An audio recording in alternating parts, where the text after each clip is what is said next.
Plus news में एक बार फिर से स्वागत है और आज उपस्थित है जनपद कुशीनगर के अहिरोली बाजार क्षेत्र में। और आज हमारे साथ मौजूद हैं यानी कि एक प्रेरणा स्वरूप सफल व्यक्ति समरेंद्र प्रताप सिंह जी, जिन्होंने बहुत ही सीमित समय में, बहुत ही कम समय में अपनी उड़ान भरी और विदेशों में भी जाकर अपनी पहचान बनाते हुए आज फिर अपने भारत की इस धरती पे आके और इस मिट्टी में भी यहाँ के लोगों से जुड़कर बहुत सारे कार्य कर रहे हैं।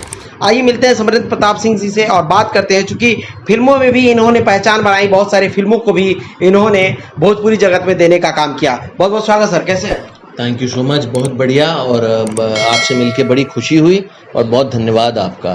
क्योंकि सर आपके बारे में बहुत सुना गया था, जाना भी गया था कि आपने बहुत कम समय में और बहुत सारी कठिनाइयों को झेलते हुए इतने बड़े मुकाम को हासिल किए, जिसे बहुत सारे लोग एक प्रेरणा स्वरूप मानते हैं। तो सर उस पर थोड़ा सा प्रकाश डालें। एक्चुअली देखिए, शुरुआत तो बड़ी, हम लोगों की बड़े ज़मीनी लोग हैं, हम लोग किसान हैं और फादर आर्मी में होने की वजह से हर जगह देश में हम लोग घूमे। उसके बाद मेरी होटल मैनेजमेंट की पढ़ाई हुई, 12th के बाद मैंने पीजी किया, स्विट्ज़रलैंड से नौकरी की और लौट के अपने गांव से मैंने अपना बिजनेस चालू किया फर्टिलाइज़र का। सर आप विदेश से लौट के आ गए, क्या लग रहा था? वहाँ सफल नहीं हो पा रहे थे? बात सफलता की नहीं है। सफलता तो आप जब मैं अपने गांव में हो सकता हूं तो दूसरी जगह जाके हिंदुस्तानी की इतनी काबिलियत है कि वो सफल कहीं भी हो सकता है पूरे विश्व में, इसमें कोई शक नहीं है। लेकिन बात अपनी मिट्टी की है, जो मेहनत हम वहाँ करते हैं, अगर आप लॉजिकली सोचें तो मैं समझता हूँ उतनी मेहनत अपने देश में आके करें तो आपके देश की उन्नति में भी सहयोगक बनेगा। सर ये भी देखा गया कि आप वेल एजुकेटेड, विदेशों में भी पढ़ाई किए और होटल मैनेजमेंट करने के बाद आप इस छोटे से कस्बे यानी कि अहिरोली बाजार में एक खाद की दुकान खोल रखे थे। जी, क्या मतलब था सर, इतने एजुकेशन लेने के बाद खाद की दुकान आपने डाली? देखिए, एजुकेशन और काम मैं समझता हूँ कोई लेना देना है नहीं, क्योंकि कोई काम छोटा बड़ा होता नहीं है। और एजुकेशन आप जितनी लेते हैं उतना मैं समझता हूँ आप एक्सपोज्ड होते हैं, एक्सपोजर मिलता है, आप दुनिया के तरीके सीखते हैं, डिसिप्लिन सीखते हैं आप। तो एजुकेशन मेरे डिसिप्लिन का पार्ट है, जिसने मुझे डिसिप्लिन दिया। और काम जो है कोई छोटा बड़ा, जैसे मैंने कहा, नहीं होता है। तो जहाँ से उस समय हमारे दिल ने कहा यहाँ से शुरुआत होनी चाहिए, हमने वहाँ से शुरुआत कर दी। सर एक सवाल आता है कि उस समय जब आप खाद बेच रहे थे, जी, उस समय बहुत सारी चीज़ें होंगी जो आप चाहते होंगे कि अगर मैं इस चीज़ को ले लेता तो सुविधाजनक होती, उस चीज़ को ले लेता तो थोड़ा सा सुविधाजनक होती, बहुत सारी भावनाएं आती होंगी। लेकिन आपके पास आय का स्रोत जो है एक खाद की दुकान, यानी कि एक बोरे पे 10 या 20 का प्रॉफिट होता है। तो कैसी जिज्ञासा थी उसमें? यार ख्वाहिशों का कोई अंत नहीं है, लेकिन निर्भर ये करता है कि आप उन ख्वाहिशों को कब पूरा करने की स्थिति में होंगे। तो वहीं आपका जो दिमाग है दिल के ऊपर होना चाहिए, इसलिए भगवान ने हम लोगों का दिमाग ऊपर रखा है और दिल नीचे रखा है। तो दिमाग हमारा कहता है कि यार ख्वाहिशें तो हैं, उसके लिए मेहनत और करनी पड़ेगी और वो समय आएगा जब ये ख्वाहिशें पूरी होंगी, तब तक ख्वाहिशों पर काबू रखते हैं।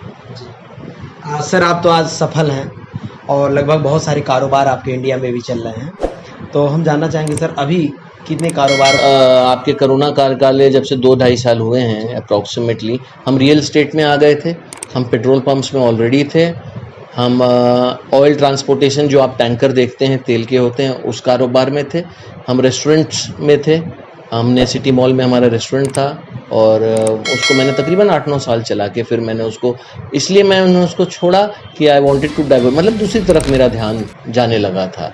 और मैंने समझता हूँ कि आप काम बेशक एक करें लेकिन उसको बड़े सलीके से और कायदे से करें। सर हम बात करेंगे कि हर किसी व्यक्ति के समय आता है कि हम इन फ्यूचर इनके तरह बन जाऊं, इनके तरह ये करूं, किसी ना किसी के फ़ैन होते हैं। तो मैं आपसे जानना चाहूँगा सर कि आप किन की तरह बनना चाह रहे थे? मैं अपने पिताजी की तरह बनना चाह रहा था, मैं उन्हीं का फ़ैन हूँ। मेरा लड़का मुझसे ज़्यादा वो भी उन्हीं का फ़ैन है, अपने बाबा का। तो उनको जो फ़ौज ने दिया उसकी वजह से उनकी पर्सनालिटी ऐसी है कि एक आदर्श हैं हमारे परिवार के, और मैं हमेशा से उनकी तरह बनना चाहता हूँ। अभी देखा गया कि सर कोरोना काल में भी आप जनता की काफ़ी मदद करते हुए नज़र आए। तो इसका मतलब क्या है सर? राजनीति क्षेत्र में आना है क्या? यार मैं एक छोटी सी बात नहीं समझता, हम अच्छे काम को जो आदमी करना चालू करता है तो हम उसको सीधे राजनीति से क्यों जोड़ देते हैं? ये बड़ा मैं समझता हूँ कहीं ना कहीं बहुत दुर्भाग्य है। और हम उसको ऐसे क्यों नहीं जोड़ते कि ये इंसान इस इलाके का है और अपनों का कष्ट देख के उसको सह नहीं पा रहा। ये तो सीधी बात है ना। आप परिवार में अगर अपने भाई की मदद करते हैं तो क्या आप राजनीति में जाना चाहते हैं? नहीं जाना चाहते। सर चूंकि राजनीति में आने से पहले सभी मैंने नेताओं की वक्तव्य काफ़ी अच्छी रहती है।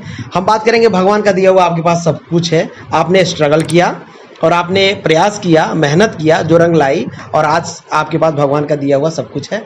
तो हम जानना चाहेंगे सर, इसके बाद राजनीति में आना है? मैं इसमें एक छोटा सा करेक्शन करूं, मैंने स्ट्रगल की नहीं, मेरी स्ट्रगल अभी भी चालू है।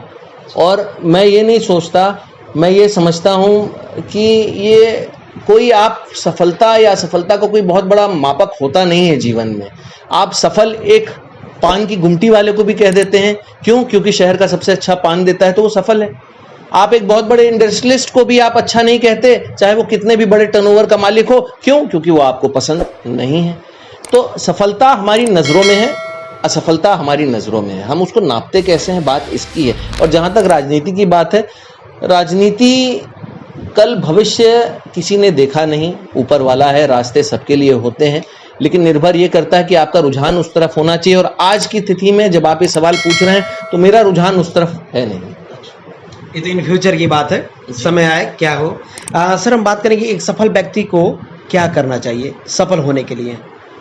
आपको सबसे पहले अपने आप से ईमानदारी बरतनी पड़ेगी सफल होने के लिए, बाकी दुनिया तो उसके बाद आएगी। अगर आप अपने आप के साथ, अपने मन के साथ आप ईमानदार हैं तो आप अपने आप, वो आपके काम में रिफ्लेक्ट करेगा, झलकेगा।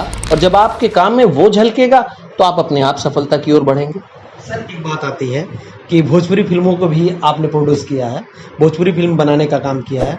तो सर हम जानना चाहेंगे, क्या इन सभी कार्यों को दरकिनार करते हुए वहाँ भी किक ढूंढने चले गए क्या, कि हो सकता है यहाँ से और सफलता मिल जाए?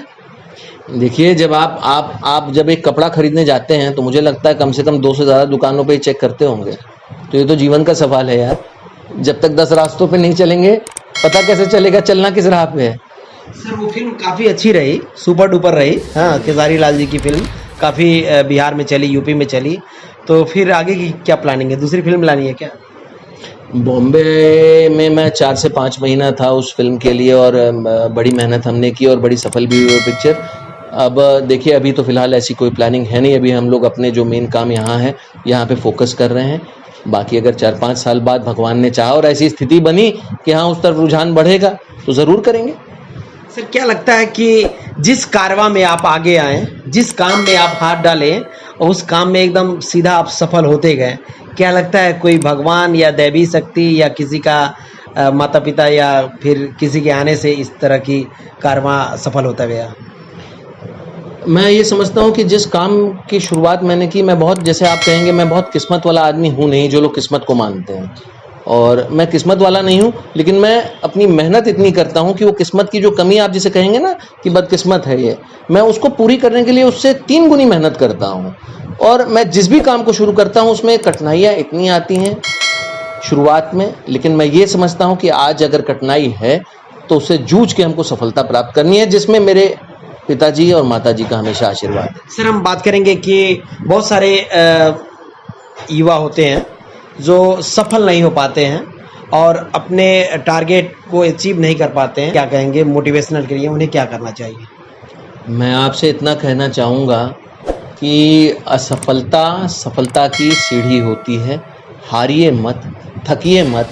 जब भी मन करे कि आप मन में लगे कि मैं थक गया हूँ, हारने वाला हूँ, एक बार पलटिए और अपने परिवार में आपके पिताजी हैं, माताजी हैं, आपसे छोटे भाई बहन हैं, उनकी तरफ देखिए और कहिए अगर आप हार जाएंगे तो इनको कौन संभालेगा। तो आपके दिल में अपने आप उत्तर आ जाएगा। चलिए, बहुत अच्छा लगा सर बात करके। और सामने होली का त्यौहार है, हाँ, चूँकि ये हिंदुओं का सबसे प्रमुख त्यौहार माना जाता है होली का। तो होली के त्यौहार को लेकर इस पूरे जनपद वासियों को क्या संदेश देना चाहेंगे? देखिए, होली जैसे आपने कहा कि हिंदुओं का बड़ा प्रमुख त्यौहार है, एकदम सही बात है। और होली अगर हम देखें तो होली हमारे जीवन में रंग लेके आती है, बड़ा कलरफुल त्यौहार है और मेरी आपसे यही शुभकामनाओं के साथ गुजारिश है और रिक्वेस्ट है कि होली बड़ी सेफली मनाएं और अपने परिवार के साथ आप समय दें और खूब एंजॉय करें। धन्यवाद सर, आपने इतना समय दिया। तो बने रहे फास्ट प्लस न्यूज में अजय कुमार के साथ, जनपद कुशीनगर।